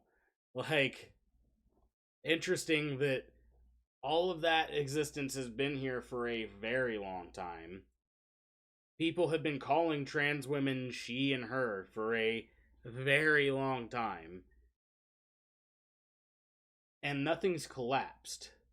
The only reason that they even care currently is that it's become more societally like acceptable or unacceptable to purposefully misgender somebody and have that like cause them like psychological harm. Like, it's just people have accepted and come to agree with the fact that you probably are being pretty rude. You're probably being a huge dick if you're going around and intentionally upsetting people with the way that you speak to them. Like, at the end of the day, that's what this really is. You want to be able to tell the people you don't like that you don't like them. What we do have right now is we have a man who's the CEO of Edinburgh Rape Crisis, who calls himself Myrtle, who is an Indian man, who calls himself a woman and a mom. And he basically lied to get to start to work for the Rape Crisis Centre, working with victims, I understand. And and he basically got his foot in the door, and now he's the CEO, and he shouldn't have got the job. Hey, you know what? You know what? In Western hegemony, you're right. There are only two genders. Absolute killer chads like me, all my trans friends, Coopin, and morons like you. Those are the two genders. Absolutely killing it, and dipshits. Anyway, because it should be under the Equalities Act, it should be sex exempt. They should have used the sex exemption, so it should have just been for women. And you've got women defending him, so I don't know if it gets too much worse than that. I mean, teachers in schools telling kids that they can choose their gender. So I think that's where we are. How worse it can get, I don't know. More rapists in women's prisons, maybe. We've covered this ourselves, actually. This is something. Oh, actually, I've covered them covering this and blown their shit the fuck up. All of the statistics that people love to talk about, like huge levels of rape in women's prisons because of trans women, all literally come from like one prison in all the ones from Posey Parker and Sargon, at least. There might be other TERFs out there. Sargon's not even a TERF. Other people who hate trans people out there who will quote other, like, minuscule statistics at you. But the ones that they specifically use is one specific jail in Ireland that literally didn't even actually see an increase because of trans women. Like, there was, I think it was 14 trans women that were in the prison. And the prison only saw an uptick in sexually related violence when they had started to increase their total prisoner population. So having more people caused there to be more sexual violence, and that is it. And you can actually go ahead and just go into the history of my channel and check it out. That's a long debunk that I did on that. And, God, like, I also in that video went into the rates of sexual violence against trans women that are put into male prisons. And surprise, surprise, the rate for sexual violence for trans women who get put in male prisons is massive. Because guess what? Like, if you're into fucking feminine people, and even if you're a transphobe and you're into fucking feminine people, if you've been in prison for 5 years, that's going to be a more attractive option than your cellie that's a cis dude. Especially someone like, I mean, God, I remember Blair White in that debate that she had with John Doyle and Lauren Southern. I think it was Lauren Southern. But John Doyle at the very least. Like, they're talking about someone that looks like Blair White needing to be in a male's prison. Are you kidding me? You don't think that that's going to lead to any problems? It happens, isn't it? I mean, do you think we're going to end up with trans prisons specifically? Well, I don't know. I think that's a step too far to lock them all up. But That's not what I'm saying. No. You know what I mean. Sorry. You know what I mean. Do I think there should be a third space? I think that's what campaigners should campaign for, if anything. Personally, I think that if we just stop people, I don't know, if we made prisons safe for all men. And let me be clear: the reason that she said, or if they're going to do anything, is because Posey Parker doesn't believe that the existence of trans people should be a thing that's protected at all. She does not believe that trans people should exist. The reason that she's she's saying that they should push for a third space, if anything, is because saying, well, we should just lock them all up, is something that you have to go, oh, I am just making clear jokes. Because it's not acceptable to say that you want to get rid of an entire group of people. Unless you're Israel for some reason.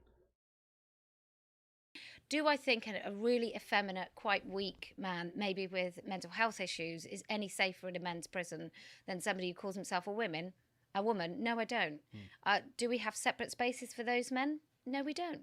So I think when you've got all types of, I think suicide is quite quite bad in men's prisons. I think suicide generally is pretty bad in male populations, and so I don't see why just because a man sticks on a dress, whether he deserves any more rights as a man in our society than any other man. But if women have more rights than men, then you can see the appeal, can't you? Which rights do we have? The rights to sort of exclusive spaces and preferential treatment and things like this. And I think it's fair. I'm sorry, like she almost started to like go with an anti-TERF argument there, and luckily Sloigon over here stopped her. Lucky for her, Sloigon over there stopped her, because the argument that trans people are transitioning, or men are transitioning to be women to gain access to the benefits of being a woman are absolutely ludicrous, because there aren't benefits that you gain from being a woman in the first place. Let's get that straight. For anything you gain, you lose a whole hell of a lot in safety. But outside of that, being a trans woman comes with a whole other list of problems, namely from people like Posey Parker and Texas governors putting in ridiculous bills. Say that men do have a kind of soft spot for women and want to give them the benefit of the doubt, and in a way that they don't to other men. Is that fair? Well, that's because you know other men. That's right. Right? Yeah, and that's why women don't give the benefit of the doubt to other women. Well, that's probably true. I mean, I'm very familiar with the totally vile side of women, in particular feminists. Most of the things that are said about me online are said by other women. I really would hope that you're familiar with yourself, because you are the particularly vile side of feminism. Yeah. So I'm with you on that. Yeah. I think what happened is men really did occupy the corridors of power. Yes. And obviously that needed some sort of breaking. Whether that meant that women then should have every single golf club as 50-50 or whatever, I think that's a bad idea. Do I think girls should be in Boy Scouts? Absolutely not. I think both boys and girls, men and women, deserve space away from each other, as long as it's not in some sort of place where you can hold influence and power, and then it's not a good thing. So I understand the train of thought where men are like, well, this is what you asked for. I do get it. I just don't see that. I look at my daughter and I think, did she ask for that? Did she ask for men in her toilets? No, she didn't. Did some... Such a ridiculous... I love that that's the only thing that they can ever go back to, because it's just a emotional argument at that point.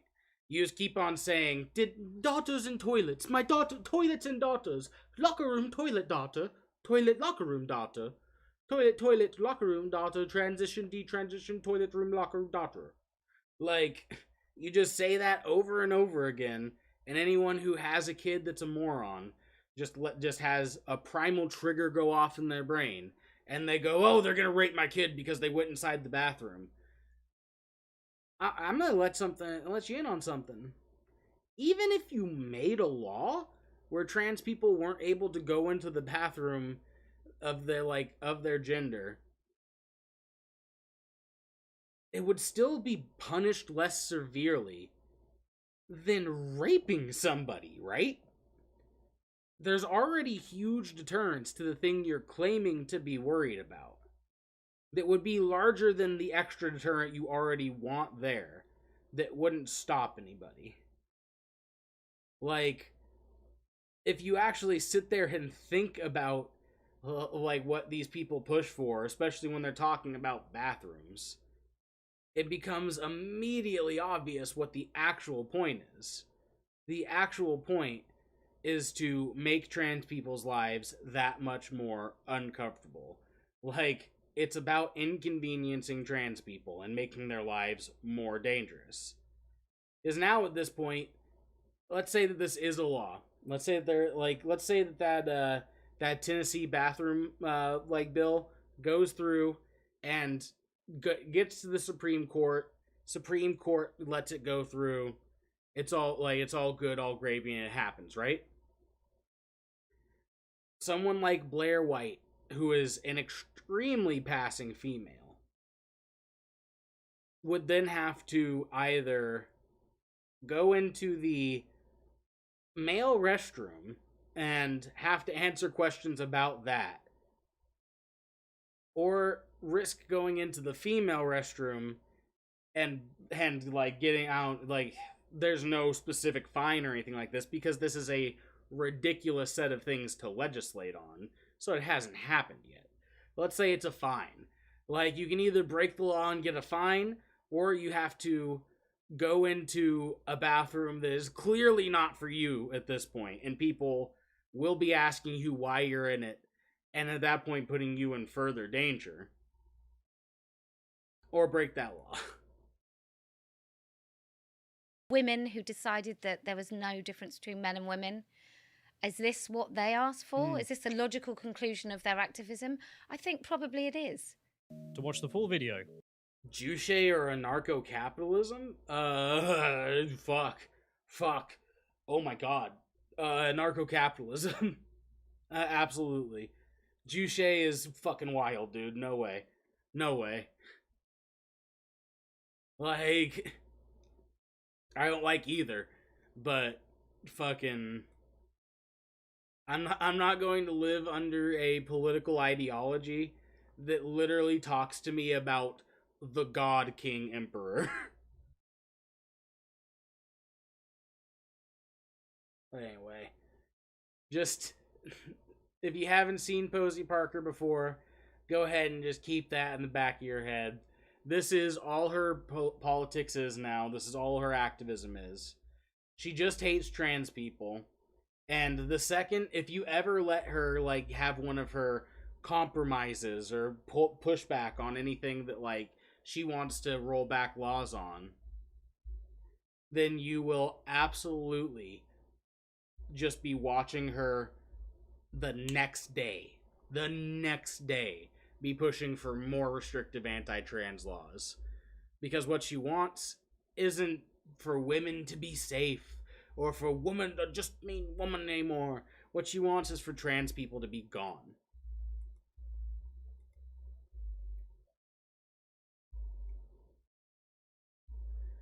God damn it. Sorry, there's someone, like, just bumping music outside of my fucking apartment. Like, I hate that dude. Usually he rolls through here at, like, 10 in the morning, and I work a fucking graveyard. I hate him. Swear to God, I'm gonna break his windshield one day. Hold on, I'm gonna mute myself while that bumps for a second, and I'll be back when I drink some water. We'll look at that video.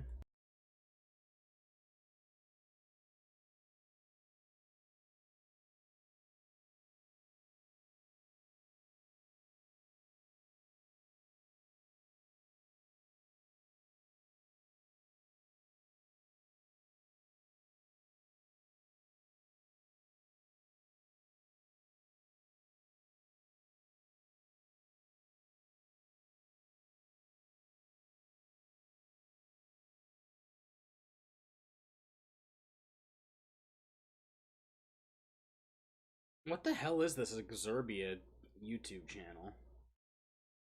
Like, it looks like a mix between physics videos and, like, random bullshit that I'd listen to my buddy talk while he did acid.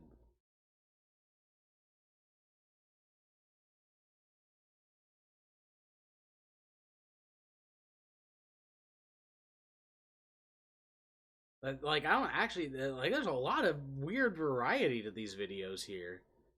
Like, the introduction to music, turn papers,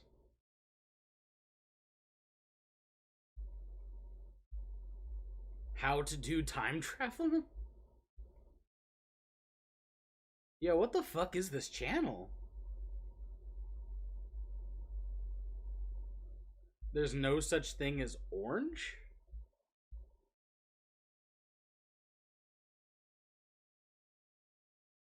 What a miracle life is. How lucky we are to exist on this planet.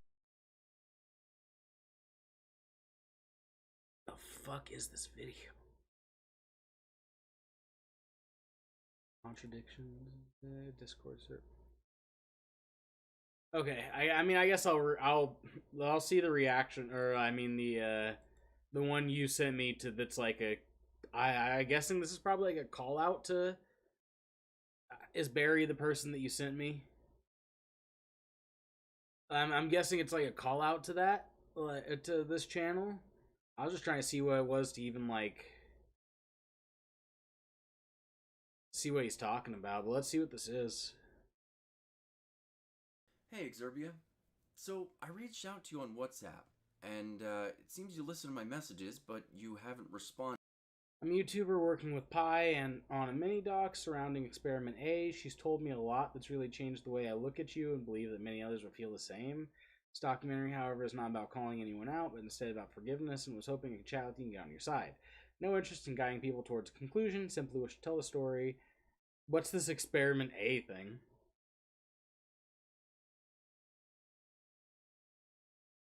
I feel like I'm missing crucial information.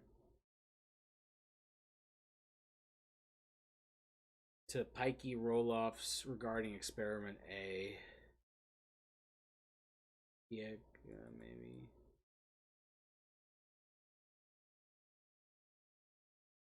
They explain it in the vid? Okay.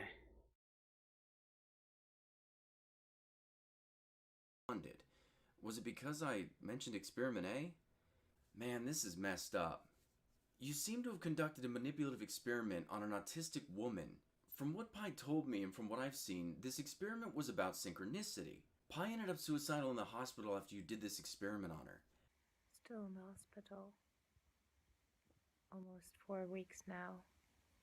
And then you started censoring her videos, forcing YouTube to take them down. I thought you were against censorship. Let's see. Didn't realize I was quite so aggressive. Forcing YouTube to... I assume that, like, yeah, that's the title. I'm just looking for the titles of these. Lied about working for CERN, claimed Stephen Fry wanted to work with him, and more. Wait, wait, this dude running this other YouTube channel is claiming that he's, like, working for CERN and that Stephen Fry wants to work with him? I thought you were against censorship. I thought you believed in science. I thought you were a philosopher. I'd followed your channel for so long, I just guess I got the wrong idea of you. You see, synchronicity hasn't exactly been proven by science. It's a fascinating concept by Carl Jung about meaningful coincidence, but it's considered pseudoscience. You pretend to be a teacher of science. Let's look up what synchronicity even is. It was like, I've looked up synchronicity once and then went pseudoscience and walked away.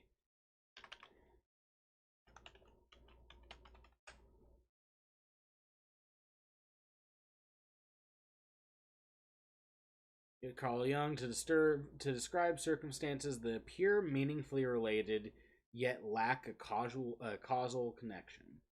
Jung held to describe meaning to certain acausal coincidences can be a healthy, even necessary, function of the human mind. Okay, but bringing important material of the unconscious mind to attention. This further developed into a view of philosophical objectivity, meaningfulness of such coincidences. His career. Okay. Are there any, let's say, like, where's the philosophy section of it? There was philosophical and scientific basis for synchronicity. He identified complementary nature. The East bases much more of its science on this irregularity and considers coincidences as the reliable basis of the world rather than causality. Synchronism is the prejudice of the East. Causality is the modern prejudice of the West. Oh, Jesus. Okay. Okay. Well, I have a feeling the rest of this YouTube video I'm gonna watch is about some crazy dude that runs a YouTube channel that thinks he's a philosopher and tortured some girl, right? Like, Jesus Christ. Space and philosophy, but I'd never seen you discuss this kind of stuff on your channel before. I never imagined you'd be the kind of person to bring it up seriously, but you use these concepts behind closed doors to mentally shatter a hyper-focused autistic woman as part of an That's so experiment that fucked. she didn't even know that she was the subject of. I would have imagined you'd have been better than that. Do the people who supported you on Patreon, Kurg's not, in a nutshell, and Notch know that you did this experiment on her? I mean, I don't think Notch would have much of a problem with it. Like, Notch has some alignments with some parties that would have just gassed her. So, I don't think Notch has a problem with that. You did a podcast with Mistyverse about consciousness and determinism, and even then you didn't mention this. Does anyone else know what kind of person you actually are? I think it's time people find out the truth about you and the things that you did to this woman. However, I was talking to a guy, one of Fox's friends, who's a guy that came with him, essentially, a friend of his, and we were talking about science and how science works and how things fit together. And I didn't really talk about synchronicities with him, but it occurred to me that there's no reason why synchronicities can't fit in science. And yeah, I don't know a good reason why they can't. And I think more than anything we're doing... Hey, come here. Come here. Yeah, Tuka. Yeah, Tuka. More than anything we're doing... Hello, darling. Come here. More than anything we're doing, this podcast, the YouTube stuff, whatever, there's no reason why... I think the most important thing we might be doing is trying to prove synchronicities. This might be the most valuable contribution we ever make to everything, to knowledge, to science, to essentially everything. And if we prove that it's not real, then we prove that it's not real. And if we don't, then we don't. But that suddenly seems more important than everything, doesn't it? So this is supposed to be a conversation he had with the chick, right? Because this, I mean, don't get me wrong, like, even if the woman knew that she was consenting to an experiment, like, it's still not great to experiment on autistic people when you're not just trying to, test things to help people with autism. But this recording sounds like she had to have known, right? He's literally talking about testing it. Suddenly seems more important than everything. Yeah. That was you, Exerbia. That was you, Alex. Talking about Experiment A with Pi. I want to tell the truth about you. I've spoken to journalists Kat Tenbarge and Matilda Mellison. The only thing is I wanted to hear your side on this. Yet, you've refused to respond to me even though it's clear that you've seen my messages. I want to give you a shot to share your side of this while I'm working on this documentary. So are there... Is there, like, have those reporters put out any articles or anything yet? Hold on. When did this video get put out? May 26th. There's been some time. Hold on. What are these people's names?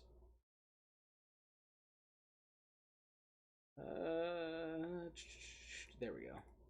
I've spoken to journalists Kat Tenbarge. Let's see what Kat Tenbarge has wrote recently.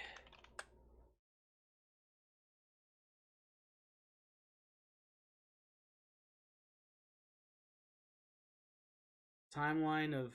Oh my god, she's on Business Insider. I hate Business Insider. Okay. Work with me here. Timeline of allegations against... I have it off.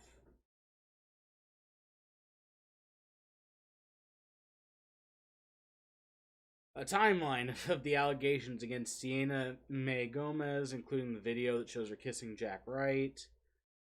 James Charles, something about the N-word. I don't care about that. David Dobrik, Tana Mongeau. She writes, like, internet fucking drama shit. Jake Paul, Jeffree Star. I mean, this is going back to April already. There's no, like, she didn't write anything. Unless the, like, Jack Wright and Sienna whatever Gomez. I think that those are people that I'm supposed to know because they're celebrities, but I don't, and not like whoever we're talking about now. Barge and Matilda Mallison. All right, Matilda Mallison. Let's see if you got anything for us. Because I want to see like what the full extent of these accusations are. Because if it's that one phone call, they got nothing. They got nothing. Like if it's that one phone call, I wouldn't even know like be comfortable saying it's real or true. Like I definitely wouldn't be comfortable saying it's true, but wouldn't even be able to say it's real. But like, if they're like, I assume that there's a lot more to back up the kind of stuff he's saying here, right? What did she work for? Muckrack? The fuck is Muckrack?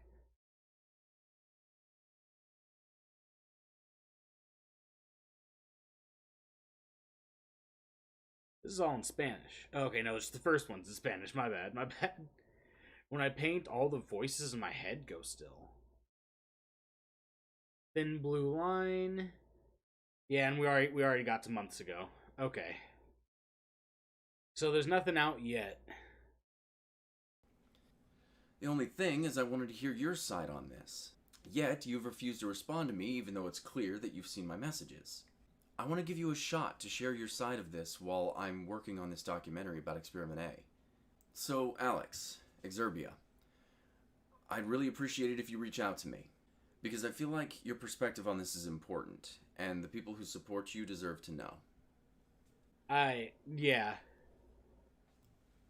Okay, it's a troll video. Very good. Well, good job. I guess you got me. Good job.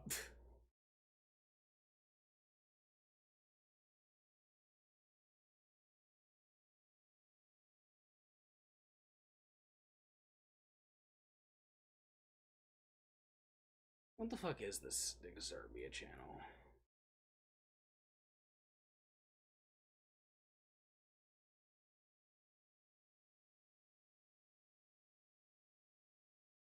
I mean, dude, he ended that video by going, that's a troll video. like, who ends a video with, after a bunch of accusations of torturing people? That's a troll video. Unless, is that just something he does at the end of all his videos? Like... What a miracle.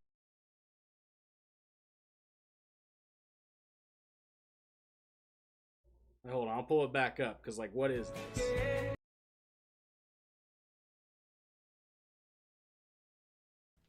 Hey, Exerbia.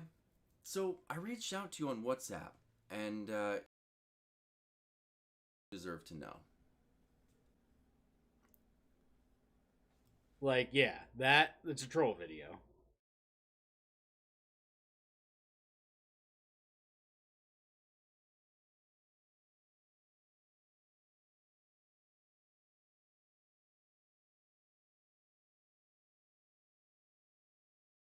If it's not, like, what the fuck is the dude doing?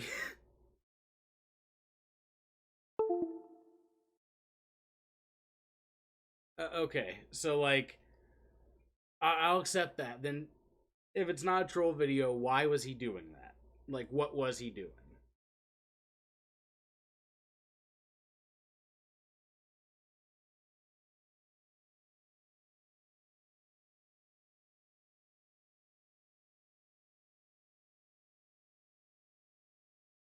I mean, this doesn't... I mean, you know, he has links to other shit, too, that doesn't... I don't know. You know, this feels real, too, because he has some links to, like, some news articles and shit here.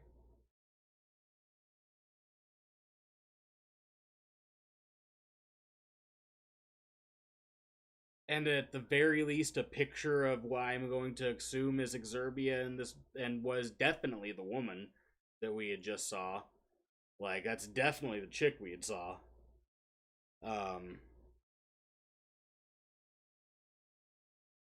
But, like...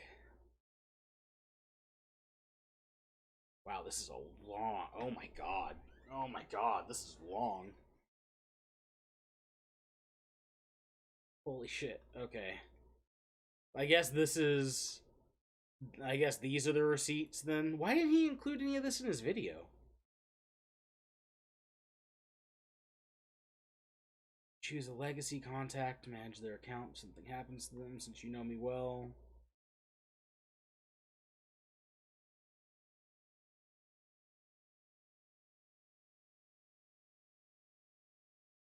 The unwilling to call me stuff. Okay.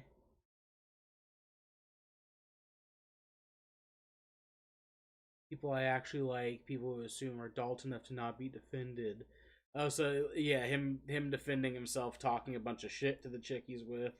By the way, that's a red flag, ladies. If you're ever dating a dude that like you say, hey, I don't like it when you call me, like when you're saying this kind of stuff to me, you know, even if it's a joke, it's kind of hurting my feelings. And he goes, I thought you were just emotionally mature enough to deal with it. Yeah, fucking leave that dude. Like, that's some emotional abuser shit. Jesus, there's some logs here. Okay.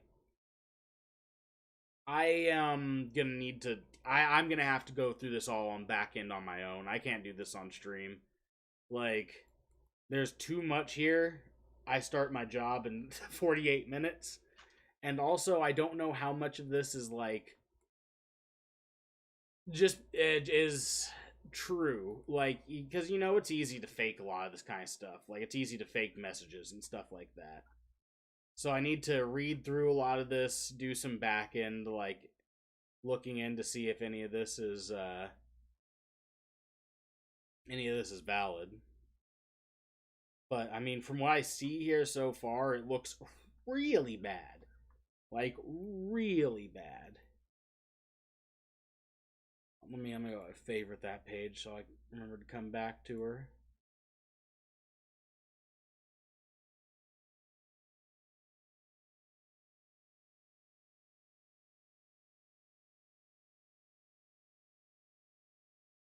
That is...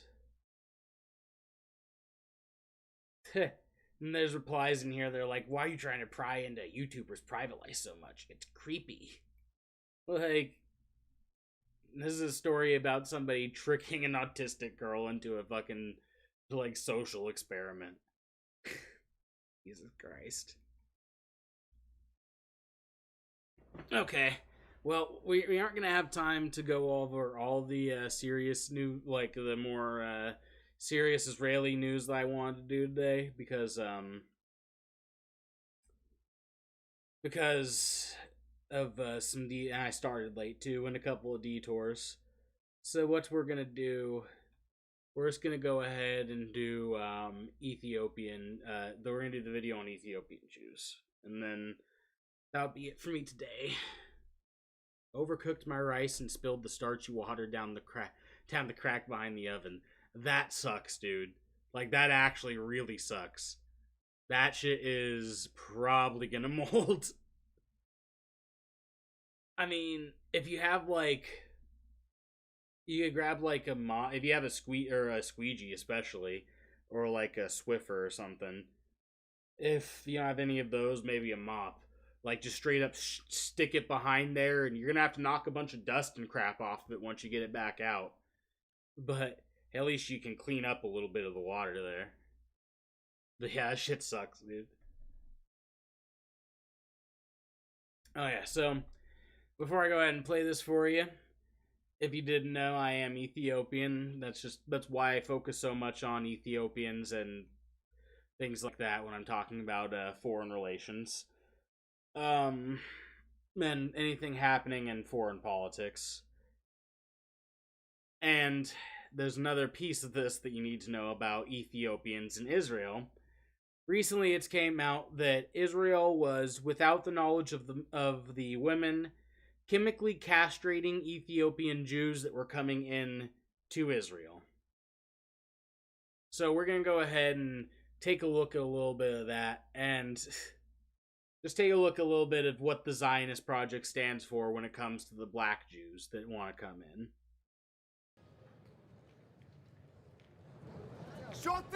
But also, by the way, Israel isn't a state that does any ethnic cleansing at all.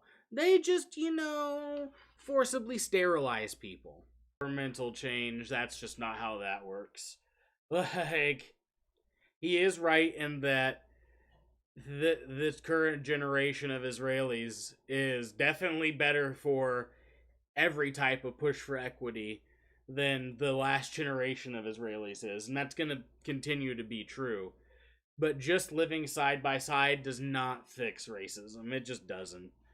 Like, trust me. I had plenty of people. Well, knew plenty of people when I was growing up. Like, especially when I lived in Idaho. That their kids had black friends, and they hung out with black people and talked to them all the time, no problem with that. But if their daughter wanted to date a black person, there was something to be talking about. So, no. Just living with people isn't going to fix it.